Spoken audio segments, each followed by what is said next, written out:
29th Tank Corps is another Soviet armor division, but using some Lend-Lease equipment this time. Recon is a lot the same, you got your Radevkas and Dozers, but you do have this rather interesting Su-57, which is a 6-pounder on a back of a half-track.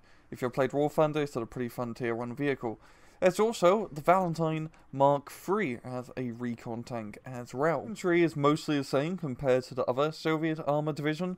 You got all your lovely CQC infantry, but instead of using guards infantry, you now have Streliki infantry, who are more of your regular rifleman squads. As you see, the regular Streliki, pretty standard stuff, and you got the Streliki DPs, which have pretty good long-range capabilities with the SVTs and DP-28, as well as an anti-tank rifle, your 80 rifles up in there. You got Valentine Command tanks, which is rather nice. Only one card of T-34-76s, all of the rest being T-34-85s of the 43 and 44 model, and of course, we got the big boy, the IS-2, and it is an absolute thick lad for 170mm of frontal armor, and this is only the 1943 model. Wait till you see the 1944 model. And as you can tell, you can get an awful lot of IS-2s if you so desire. There's nothing really interested in the support section, you don't have many slots, so you're mainly just going to be getting trucks. Here's this BA-20, which is a weird looking armoured car, but that's about it. The tank is all the regular stuff, anti-tank rifles, 45mm, 57mm, 76mm, Su-85s,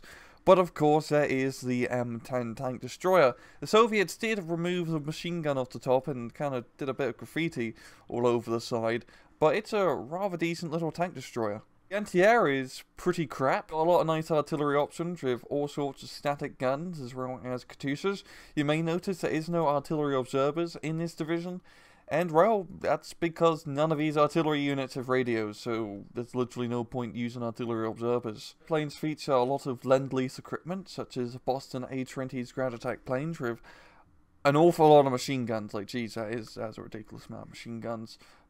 Boston A-20 bomber planes with all sorts of bombs, including one with a rather big 1,000 kilogram, P-38 Air Cobras, fighter and rocket variants, as well as the rather quick and nimble, but rather lightly armed LA-7. And defense is pretty bog standard. 20th Panzer is another German panzer division, which is a little bit lighter on the panzers. There's not really many heavy tanks here. You got lots of infantry support and artillery units available to you. And you may notice this is one of the first B-rated divisions.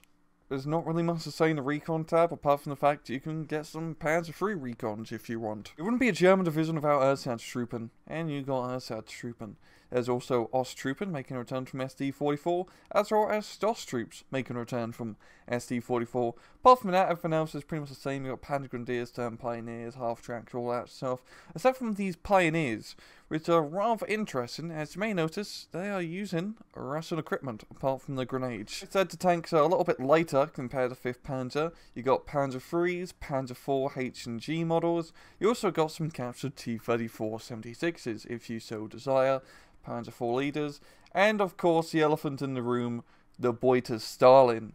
Beuter Firefly, eat your heart out. A lot of support options such as Panzer IIIs and Panzer IV short-barreled guns, and the Panzer IVs do come with some heat ammunition, which is rather nice. Apart from that, you got your standard Flammen rifles, MG42s, IG-18s, Flam Panzers, Grills, Commanders, all that stuff. Anti-tank weapons all over for 20th Panzer, such as captured 45mm, captured 76mm, Pack 40 on the back of a rather weird and very slow truck, Marder runs, lots of Pack 40s, and one card of Pack 43s. Nothing really new with the anti-air, it's all pretty good. A rather healthy amount of artillery options from mortars, static guns, mobile mortars, Resps, Hummels, but the new one being the Rahmen 40.